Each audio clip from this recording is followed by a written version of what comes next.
그래서 추미애 대표가 왜 그런 말씀하셨는지 잘 이해가 안 되는데요. 저는 뭐 어찌 보면 청와대를 향한 메시지였다고 저는 판단도 합니다. 지금 추미애 대표가 역대 여당 대표 사상 가장 그 국정에서 소외된 대표거든요. 그래서 내가 이렇게 그 국정을 원만하게 국정을 꼬이게 할 수 있는 힘은 있어. 이렇게 청와대를 향해서 메시지를 날리는 게 아닌가. 아하, 그러니까. 나를 좀 인정해주고 나의 존재를 인정해달라. 그런 게 그런 메시지를 던진 게 아닌가 그런 생각이 들어요. 추미애 대표가 일부러 그런 메시지를 던져서 국정을 꼬이게 해서 존재감을 청와대에 인식시키려고 한 것이다. 예, 그렇죠. 지금 저 정권 초기인데 뭐 여당 대표라고 그래서 아무런 대접을 못 받지 않습니까? 굉장히 창의적인 해석이신데. 소통이 되는 것도 아니고 뭐 국정에. 국민의당에서는 지금 그 검찰이 여당 대표 가이드라인을 따라서 구속영장을 청구했다. 이렇게 요약하자면 보고 있는 거죠? 제가 그렇게 의심을 하고 있죠. 왜냐하면은 그 지난주에 기류가 이유미 씨 단독 범행으로 흘러가다가 네. 주말에 이제 갑자기 그 이준석 전 최고위원까지 영장을 청구하게 된 배경이 뭐냐. 네.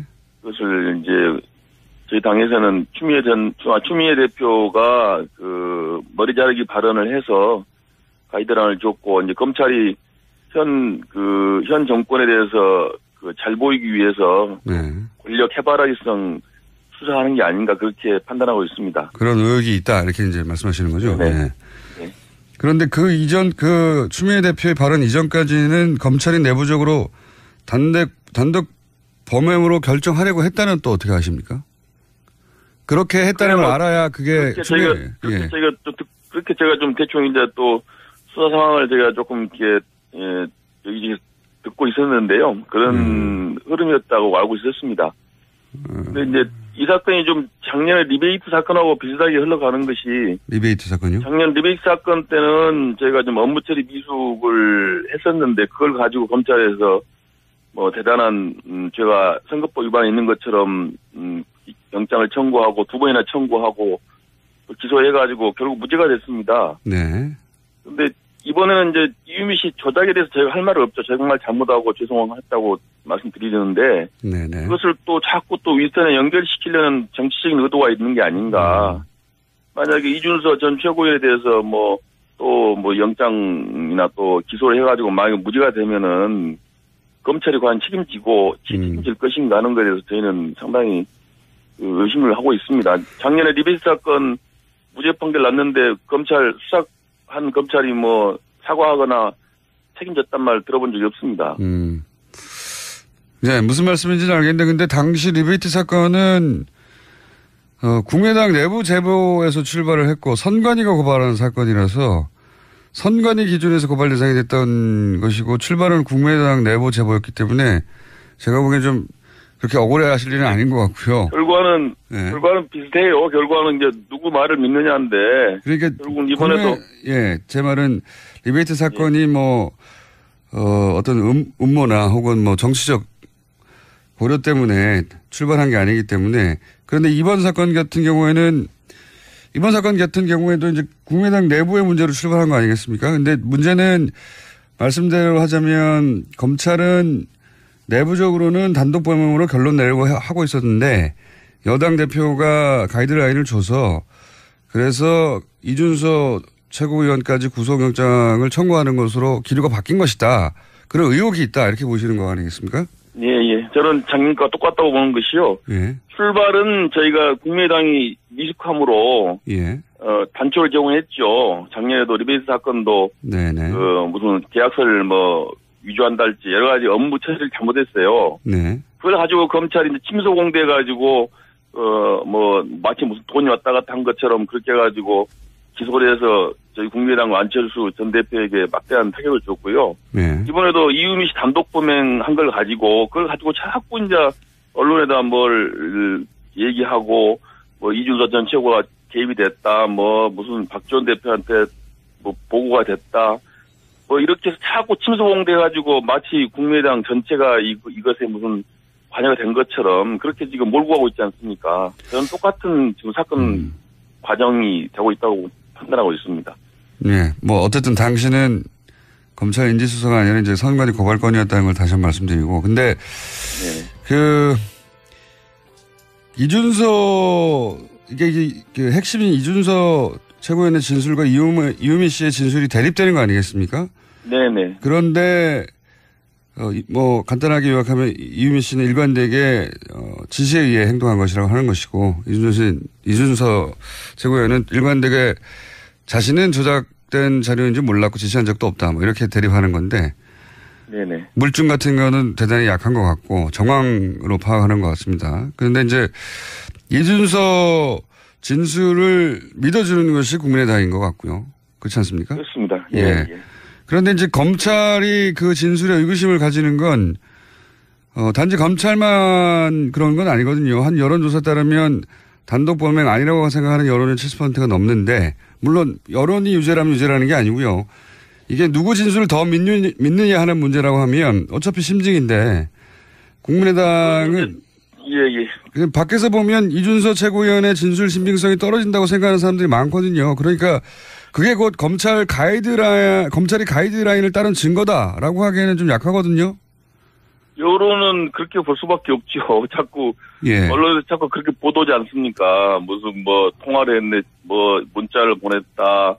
또 이것저것 다 잘라버리고 이준서 전 최고위원한테 불리한 문자 같은 걸 보도하고 하니까 국민 여론은 당연히 그렇게 뭔가 국민의당이 조직적으로 개입하고 윗선에서 하고 있었다 이렇게 생각할 수밖에 없습니다.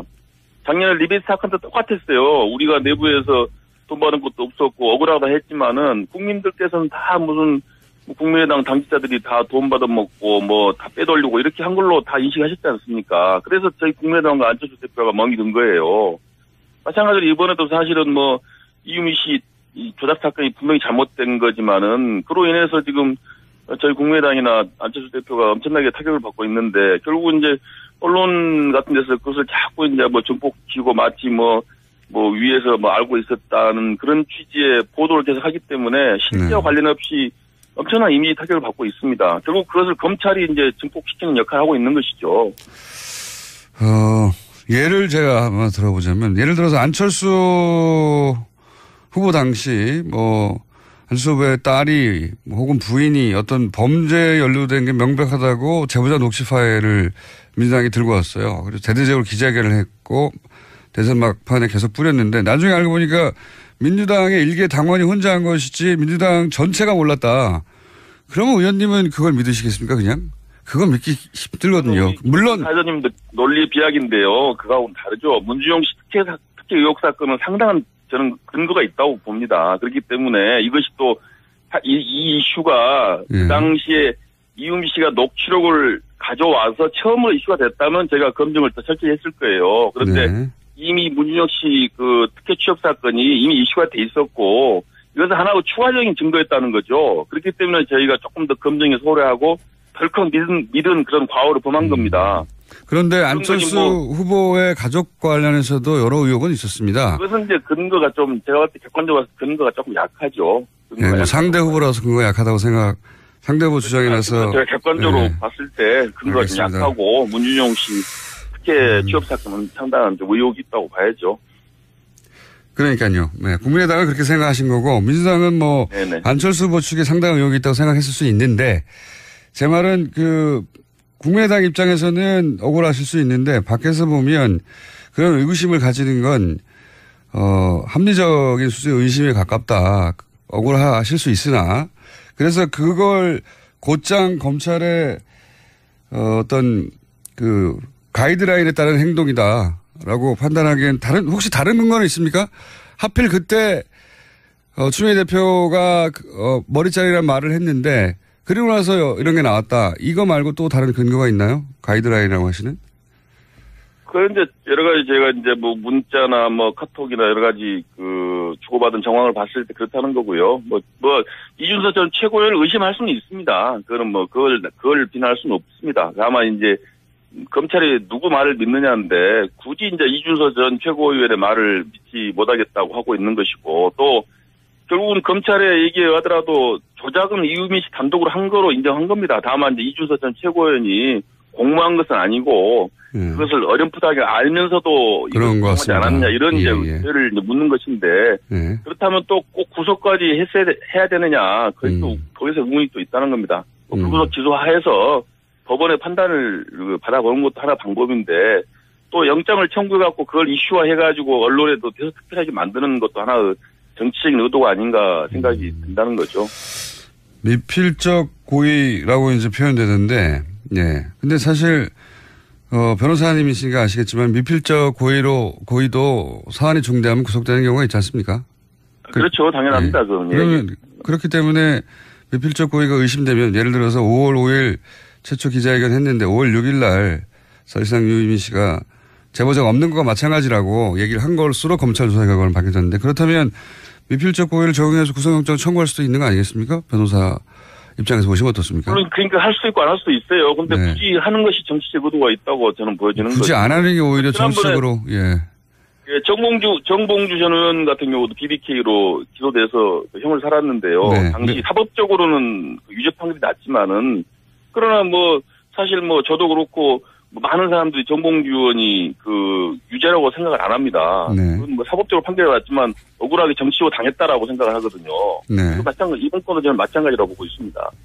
정봉주 의원이 뭔가 파일을 조작해서 유포한 건 아니지 않습니까? 정봉주 전 의원도 그러니까 미필적 고의에서 기소돼가지고 징역까지 살았지 않습니까? 그분은 사실이 아닐 거라고 생각하는 게 아니라 지금도 본인이 말한 내용을 사실이라고 믿고 있습니다. 예. 어쨌든. 그러니까요. 그러니까 그 정봉주 전 의원도 정치적으로는 유죄 판결 받았지만 정치적으로 억울하다고 생각하는 거 아닙니까? 많은 사람들 그렇게 또 믿고 있고. 이번 경우도 마찬가지죠. 검찰이 영장 청구하고 기소할지 모르지만은 정치적인 판단을 하고 있다고 보고 있다는 거죠.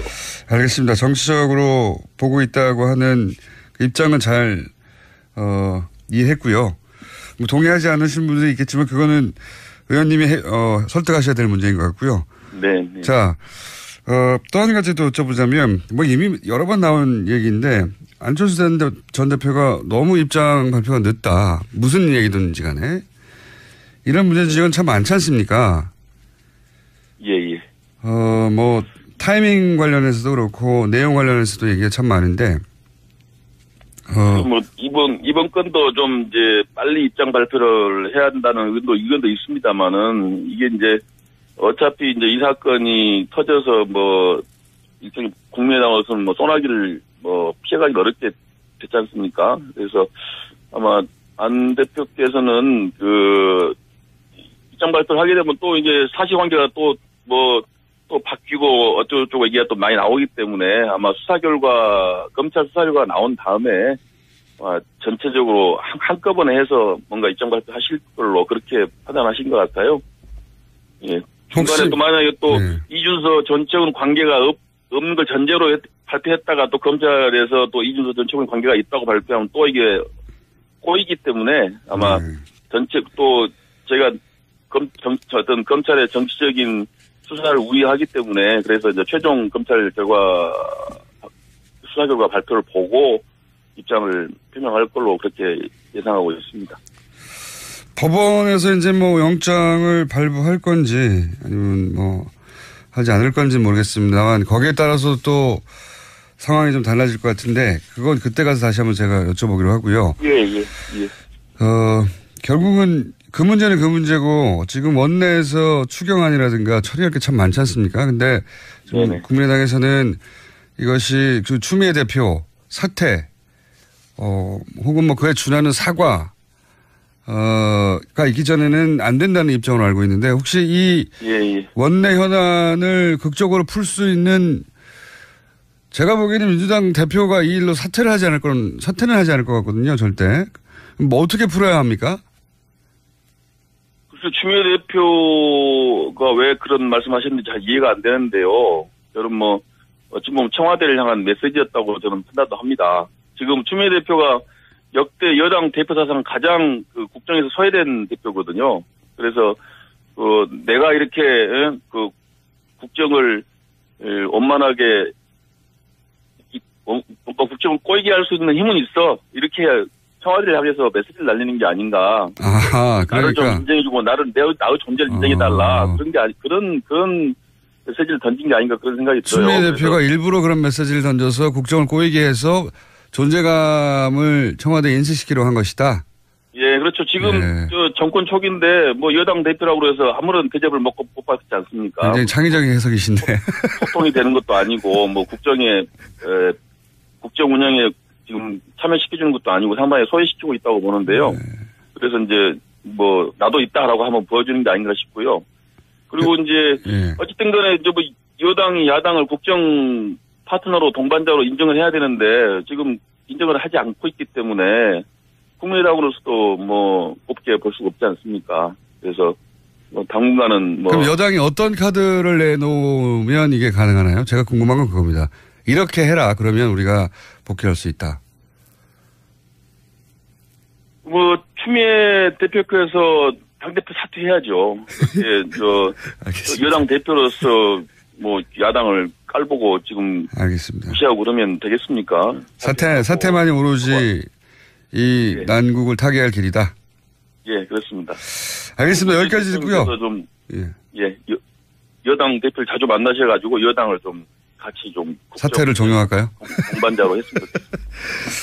알겠습니다. 그 의원님 여기까지 듣고요. 이 구속영장 발부 여부에 따라서 저희가 다시 한번 모시겠습니다. 감사합니다. 네. 지금까지 국민의당 문명호 전 최고위원이었습니다. 제가 그렇게 의심을 하고 있죠. 왜냐하면은 그 지난주에 기류가 이유미 씨 단독 범행으로 흘러가다가 주말에 이제 갑자기 그 이준서 전 최고위원까지 영장을 청구하게 된 배경이 뭐냐. 그것을 이제 저희 당에서는 추미애 대표가 그 머리 자르기 발언을 해서 가이드라인을 줬고 이제 검찰이 현 정권에 대해서 그 잘 보이기 위해서 권력 해바라기성 수사하는 게 아닌가 그렇게 판단하고 있습니다. 그런 의혹이 있다 이렇게 이제 말씀하시는 거죠. 네. 그런데 그 이전 그 추미애 대표의 발언 이전까지는 검찰이 내부적으로 단독 범행으로 결정하려고 했다는 또 어떻게 아십니까?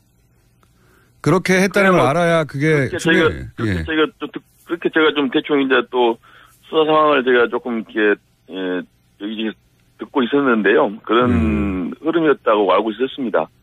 근데 이제 이 사건이 좀 작년에 리베이트 사건하고 비슷하게 흘러가는 것이 리베이트 사건이요? 작년 리베이트 사건 때는 저희가 좀 업무 처리 미숙을 했었는데 그걸 가지고 검찰에서 뭐 대단한 죄가 선거법 위반이 있는 것처럼 영장을 청구하고 2번이나 청구하고 기소해가지고 결국 무죄가 됐습니다. 근데 이번에는 이제 이유미 씨 조작에 대해서 저희가 할 말은 없죠. 정말 잘못하고 죄송했다고 말씀드리는데 그것을 또 자꾸 또 윗선에 연결시키려는 정치적인 의도가 있는 게 아닌가.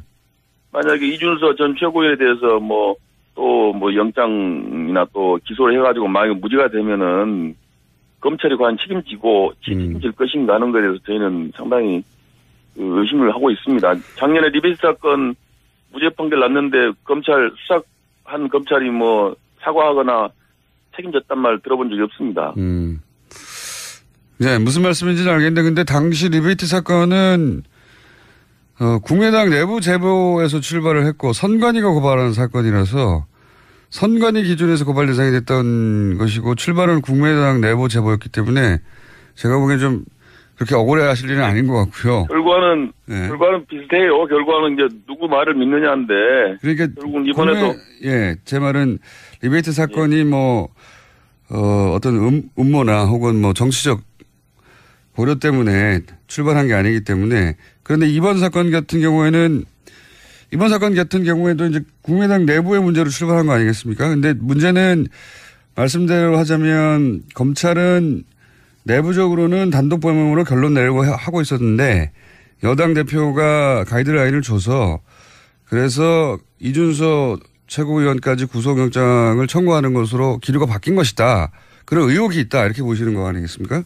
예. 저는 작년과 똑같다고 보는 것이요. 출발은 저희가 국민의당이 미숙함으로 추미애 대표가 왜 그런 말씀하셨는지 잘 이해가 안 되는데요. 저는 어찌 보면 청와대를 향한 메시지였다고 저는 판단도 합니다.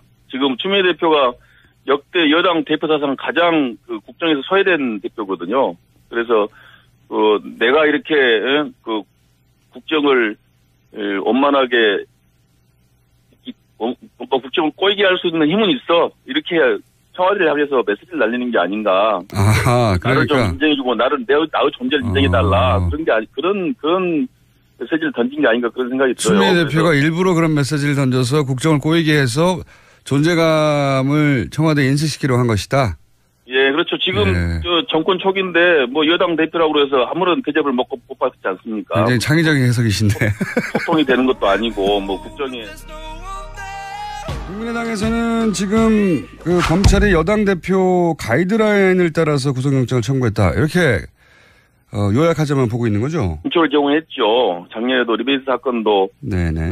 무슨 계약서를 뭐 위조한다 할지 여러 가지 업무 처리를 잘못했어요. 네. 그걸 가지고 검찰이 이제 침소 공대해가지고 뭐 마치 무슨 돈이 왔다 갔다 한 것처럼 그렇게 해가지고 기소를 해서 저희 국민의당 안철수 전 대표에게 막대한 타격을 줬고요. 네. 이번에도 이유미 씨 단독 범행한 걸 가지고 그걸 가지고 자꾸 이제 언론에다 뭘 얘기하고 뭐 이준서 전 최고가 개입이 됐다. 뭐 무슨 박지원 대표한테 뭐 보고가 됐다. 뭐 이렇게 해서 자꾸 침소봉돼가지고 마치 국민의당 전체가 이것에 무슨 관여가 된 것처럼 그렇게 지금 몰고 가고 있지 않습니까? 저는 똑같은 지금 사건 과정이 되고 있다고 판단하고 있습니다. 네. 뭐 어쨌든 당신은 검찰 인지수사가 아니라 이제 선관위 고발건이었다는 걸 다시 한번 말씀드리고. 근데 네. 이준서 이게 핵심인 이준서 최고위원의 진술과 이유미 씨의 진술이 대립되는 거 아니겠습니까?